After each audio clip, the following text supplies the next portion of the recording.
Nice to see you, everybody. Back on the practice field. It's great to be back out there. I'm certainly excited about the season and just this time of year. I probably enjoy this time of the season as much as I do any. It's all football. There's no distractions. We've got our entire team here. We live in the building, eat in the building, meet in the building, everything. Lift, run, practice. Uh, it's just awesome to have our team here and to be able to build a camaraderie among the guys and for the rookies to be here and be in this environment and learn from the older guys and just the team building that happens. And really, I think what we find out over the next few weeks about our team, their personality, and just who we're going to be playing with. I think there's a lot of positions where there's some guys that are very well established and others where there's some good healthy competition going on. It's fun to see guys in both of those positions. So after day one, I can't tell you much. We're running around out there in shorts, trying not to make contact with anybody. Unfortunately, you know, we inevitably run into each other, and hopefully we're going to stay healthy here before we start to get into shells and pads and really find out a little bit more about the speed of our guys and how fast they play and how physical they are. So I'm looking forward to the next week and a half. We really start to get some pieces put in place. Ken. Sure. Ken Kreitzer, Cam, that's me. Coach, good to see you start another season. Maybe, Coach, if you want to just outline a little bit about what your summer was, both getting some time away, but also what you focus on in preparing for the season. So here, it's we've kind of got a summer that's set for these guys and a routine that we've gotten into over the last several years. They finish their final exams for the spring, or the T's as they call them here, the term end exams, and they either immediately or in the next few days go out and do summer military training. So our guys get a little bit of a few days off, maybe a long weekend. Sometimes they get a week or so of a little bit of a break, which is nice. And then they have their summer military training, and then following their summer military training, some come straight out of the field back to campus, and some have a couple of days after they finish their summer training before they report back to campus. But when we do in June, uh, then we get into our summer football workouts, and so we started those in very early June. The first Monday in June, everybody reported back, and our players have been here pretty much the whole summer, with the exception of a little break around the 4th of July, which is right between the two summer school sessions that they take.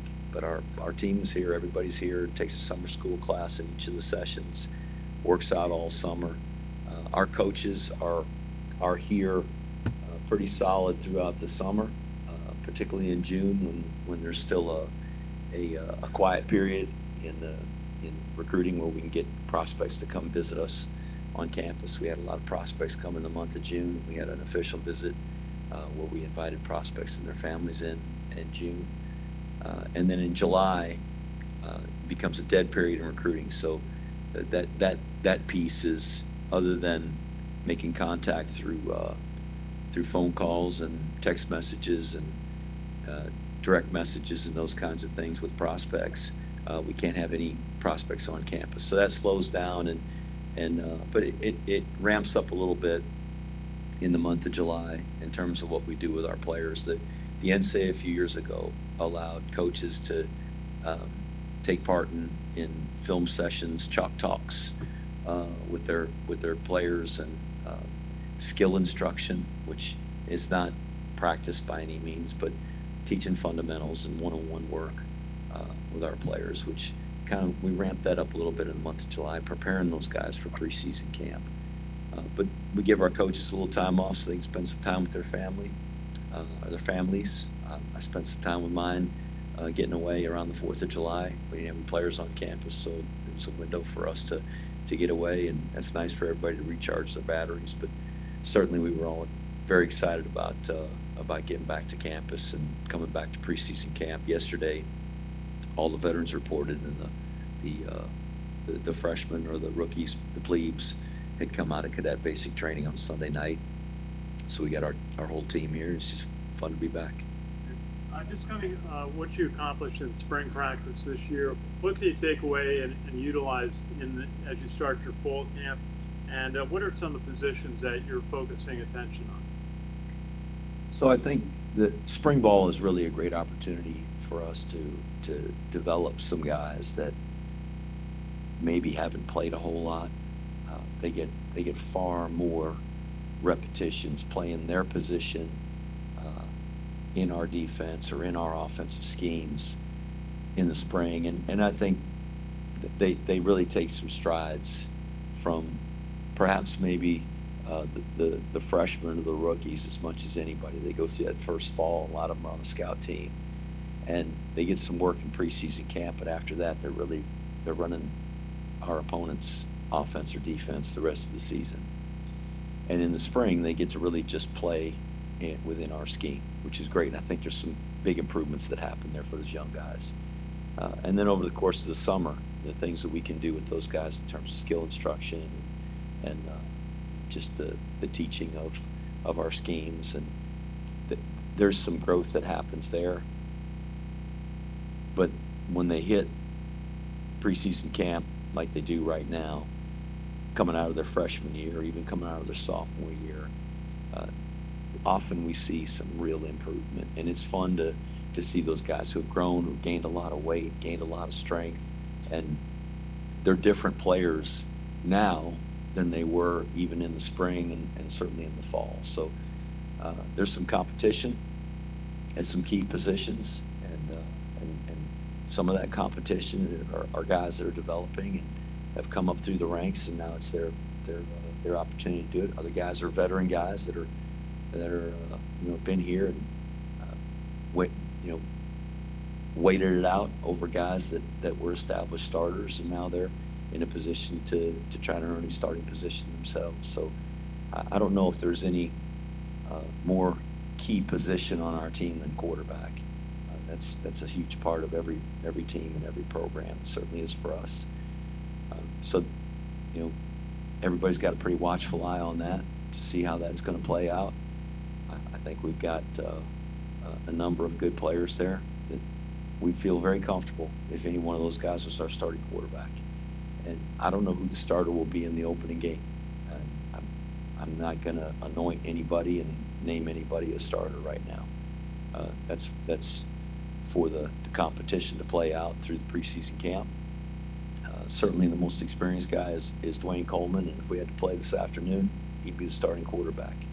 But we don't play for 5 weeks, so we're going to see how it plays out, and watch Ethan and Cale and Dwayne and the rest of the guys that are there battle it out.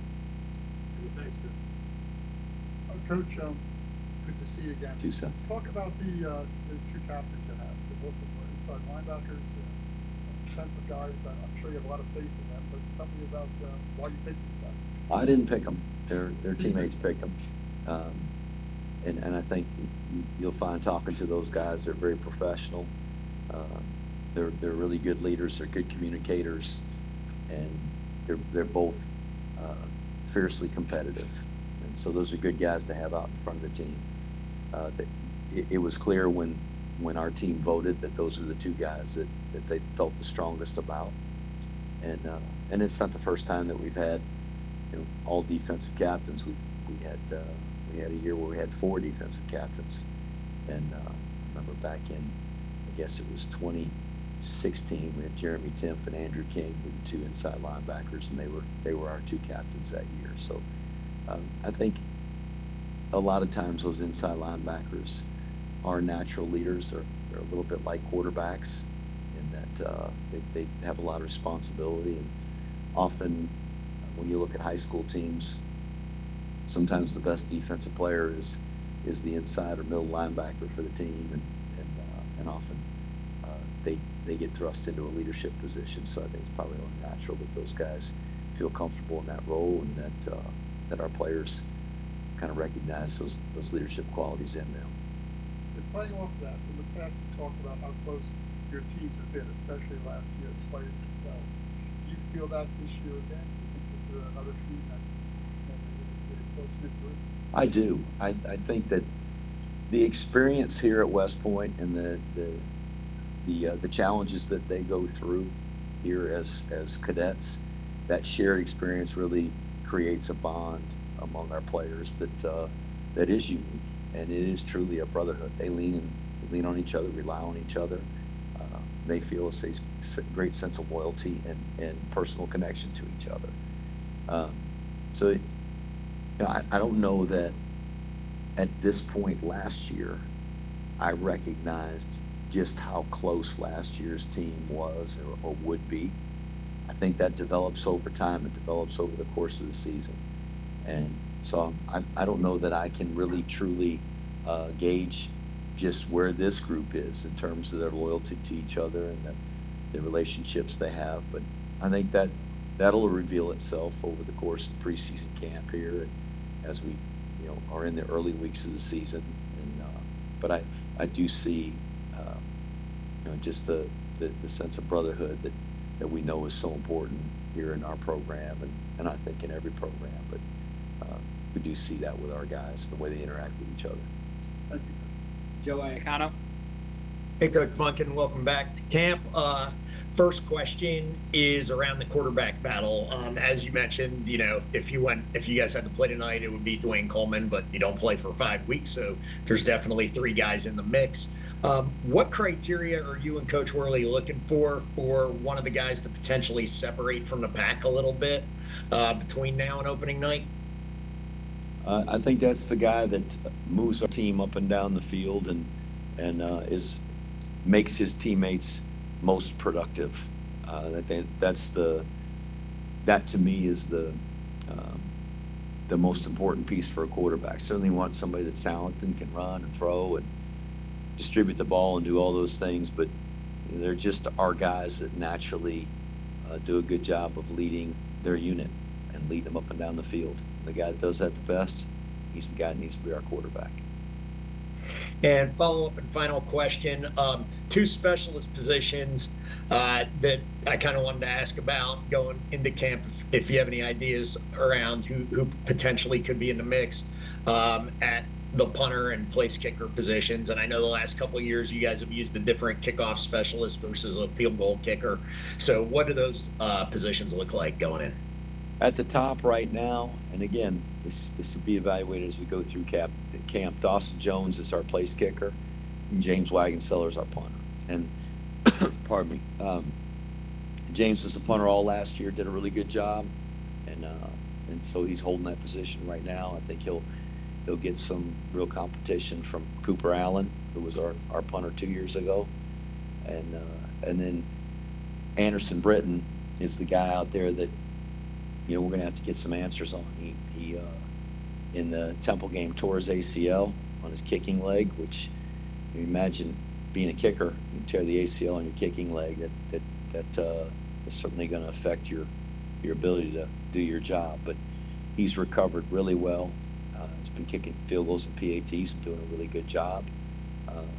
He was our kickoff specialist a year ago, and Granati was handling the PATs and field goals, and so perhaps Anderson can battle again to be the kickoff specialist, or maybe even be the place kicker, and Dawson or Wagenseller are the kickoff guys. So we'll just see how that goes and see how he recovers. But right now, those 2 guys I mentioned are at the top of the list. Thanks, Coach. Thanks. Ken McMillan.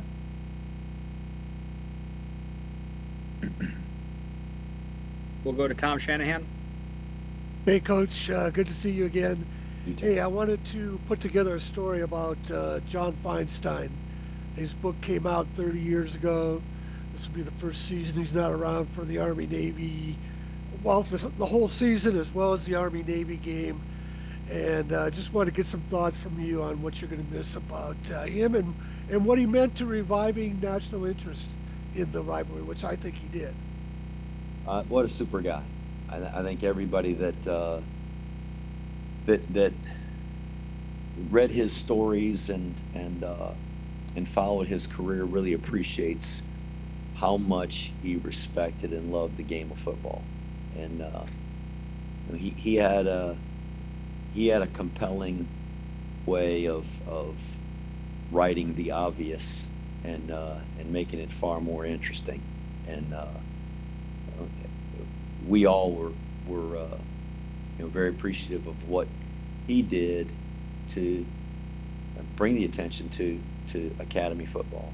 And I guess probably my first few years here, he would do a weekly write-up uh, about the Army games, and if you just are a fan, it's just an enjoyable read. And I think he appreciated players, competitors, coaches, what went into it. And certainly his book about the Army-Navy rivalry back in the late '90s when he wrote that, the mid to late '90s. Um, that he was encamped with the two staffs pretty much throughout the season, and that investment, that dedication, that's uncommon. And so I think you are correct in that uh, he did raise the national interest in the game. This rivalry, the Army Navy rivalry, that football game, was once the most watched college football game in the country every year. And I think the second most watched football game next to the Super Bowl. Um, there were crowds of 100,000 that would pack the stadium, and it was a big deal, and it still is. I mean, I think there was 9 point something million people watched the game on TV last year. That's a pretty good interest. Um, but I think he really appreciated academy football, and what our young men and what the young men and women in academies commit to, and what they do on a daily basis, the investment they make, and what they'll go on to do after graduation. So we're certainly going to miss him. Our Army Football Club, which is our Army football alumni, made him an honorary member of the Army Football Club a few years back, and I know that he was very appreciative of that, and so I enjoyed getting to know him.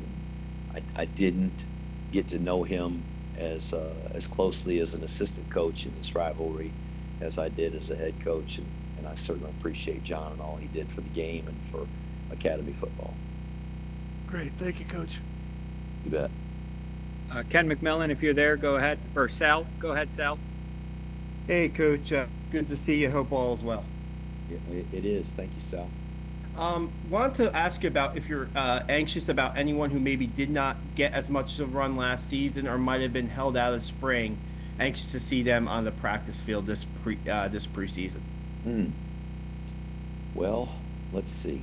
I'm trying to think of all the guys that were out and where they might be. I think guys that come to mind. There's a young offensive lineman, Josh Manicky. I'm really excited to see him get out there and practice full speed. He's still we're still holding him back a little bit to get him back in condition, but he's such a big body kid and long kid. I'm excited to watch him. Remind me, Sal, of who sat out last spring that you didn't get a chance to see and wanted to ask me about. Yeah, I'm trying. Anderson Britton's a guy that got banged up, and you're saying that he's on the road to recovery, so to speak, and getting back into the swing of things. That's maybe Doing all the kicking jobs right now. Obviously, he was hurt early in the year, so got his surgery during the season last year. So he's had plenty of time to recover, and I'm glad to see him back out there. So we'll like I said, we'll see about the kickoffs, but he looks good doing the PATs and field goals. I don't know, Eric. You remember anybody? I mean, it's Noah Nixon, Baylor Newsome. Carol Newsom. Yeah. Those two guys are back. They were both out with injuries a year ago, and they're those are two guys that I think will have a chance to certainly help us on special teams, but they're gonna be either the backup or the two of those guys probably in the top 5 at inside linebacker. And the neat thing about those guys is you watch them out there on the practice field. They're long, they're big-bodied guys, and I think there's some position flexibility to maybe play outside linebacker or play a different position in the defense if they're not the starting inside linebacker. And if either of those guys or both of them are two of our best football players, we want to find a way to get them on the field. So it'll be fun to see those guys kind of get back in the mix and see how they look. Non-camp question. Had Kyle Lewis on the podcast yesterday talking about how he's going to compete in an Ironman competition. I know there was a social media post of you saying, "Hey, former nose guard of mine going to compete in an Ironman competition. Can't believe I'm posting it." Can you talk about a little bit about Kyle and his drive just to do something for a good cause? Not only is he running 2 Ironmans in a matter of 2 months, he just played nose guard this past year. Sometimes those guys are nose guards and they get in shape and they start doing these other workouts. 5 or 6 years after they're playing, they're running these Ironmans or biking or running marathons. This guy just played last fall, and so he's still, when you see him, I mean, he's still put together pretty good. It's not like he's trimmed down and a thin guy. He's well over 200 pounds, and as I told him, when he lines up to compete in that Ironman, there's going to be a lot of thin, runner type people that this is all they do is train for these things, and he realizes that. But I think it's just the excitement of having a chance to compete, and that's what happens when people are competitive. They want to continue to be in competitive environments. I think it's one of the great things about the Army is that they leave our football program, they leave West Point, which is competitive, and they go in the Army, and they've got to take a team or a unit, and they've got to prepare them for competition. And so I'm excited for him. Yeah, he is representing a great cause, and so we'll see. I'm excited. I mean, it's going to be this fall, so it's not too far away. He's going to go to Chattanooga first, and then do one in Arizona a couple months later. And I just hope he stays healthy and he's able to finish. Appreciate it, Coach. And to wrap up, Ken McMillan, if you're there, go ahead. Hey, Jeff. Welcome back. Jeff, I know the focus is on this year, but can you give us your take on what kind of vibe this team has coming into camp, and is it similar to any of your previous seasons here? Oh, I think Seth kind of was alluding to the same thing, asking just about the personality, the temperament, the closeness to the team. It's hard to tell right now. They've had an entire off season to work together, so you see those veteran players and new personalities, new leaders emerge. But when you throw 70 new freshmen into the mix, it's a different group, and they're a part of it as well, and an important part of it. So we'll see. I do like our football team. I think there's good leaders on this team. There's some talented guys on this team, but like every year, it will take our team being tough and playing together and being very assignment sound, fundamentally sound, and playing the game really, really hard to just give ourselves a chance to win, because we're going to play teams that are far more talented, and that's no knock on our guys. And I tell them the same thing. We can't roll the balls out and just say, hey, we're the better team, we're a more talented team, we're going to win regardless of what happens. We got to execute really well, and so that's what we strive to do. And we're not void of talent. We got talented guys, but we've got to have a team that plays together and plays really hard and believes in each other, and so they're human beings, and they've got to choose to do that, and then they've got to practice it every day. And so we certainly try to motivate and inspire them to do that, compel them to do that. But ultimately, it's going to be the leaders from within the team and the guys on the team that are going to make up the personality of who we really are. And Jeff, last year you guys used a lot of players on the 1 and 2 deep here.